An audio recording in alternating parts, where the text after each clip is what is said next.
വിദേശത്ത് വെച്ച റെസിഡൻസി വിസയുടെ കാലാവധി കഴിഞ്ഞ UAE പ്രവാസികൾക്ക് പുതിയ എൻട്രി പെർമിറ്റ് ഇല്ലാതെ രാജ്യത്തേക്ക് മടങ്ങിയെത്താനുള്ള സമയപരിധി നാളെ അവസാനിക്കും. അർഹരായവർ പ്രത്യേക ആനുകൂല്യം പ്രയോജനപ്പെടുത്തി നിശ്ചിത സമയപരിധിക്കുള്ളിൽ രാജ്യത്തേക്ക് തിരിച്ചെത്തണമെന്ന് അധികൃതർ നിർദ്ദേശിച്ചു. Federal authority for identity, citizenship, customs and port സെക്യൂരിറ്റിയാണ് വിസ കാലാവധി സംബന്ധിച്ച വിവരങ്ങൾ വ്യക്തമാക്കിയിരിക്കുന്നത്. സംഘർഷങ്ങളും വ്യോമാതിർത്തി അടച്ചതും കാരണം UAEയിലേക്ക് കൃത്യസമയത്ത് മടങ്ങാൻ കഴിയാതെ വിദേശ രാജ്യങ്ങളിൽ കുടുങ്ങിപ്പോയവർക്കാണ് ആനുകൂല്യം ലഭിക്കുക. UAEക്ക് പുറത്തായിരിക്കുമ്പോൾ വിസ കാലാവധി കഴിഞ്ഞവർക്കും ഫെബ്രുവരി 28 മുതൽ യാത്രാ തടസ്സങ്ങൾ നേരിട്ടവർക്കും ഇളവ് ലഭിക്കും.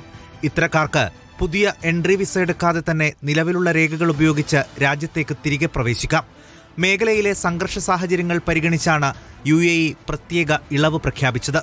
എന്നാൽ മാർച്ച് 31 ശേഷം ഈ ആനുകൂല്യം ലഭ്യമാകില്ലെന്നും അധികൃതർ വ്യക്തമാക്കി. ഏപ്രിൽ 1 മുതൽ രാജ്യം പഴയ പ്രവേശന നടപടിക്രമങ്ങളിലേക്ക് മടങ്ങും. ഗ്രേസ് പീരീഡിന് ശേഷം എത്തുന്നവർ നിയമപ്രകാരം പുതിയ എൻട്രി വിസ എടുക്കേണ്ടി വരുമെന്ന് അറിയിപ്പിൽ പറയുന്നു. അർഹരായവർ നിശ്ചിത സമയപരിധിക്കുള്ളിൽ തന്നെ UAEയിൽ തിരിച്ചെത്തണമെന്ന് ICP അഭ്യർത്ഥിച്ചു. Reporter, Dubai.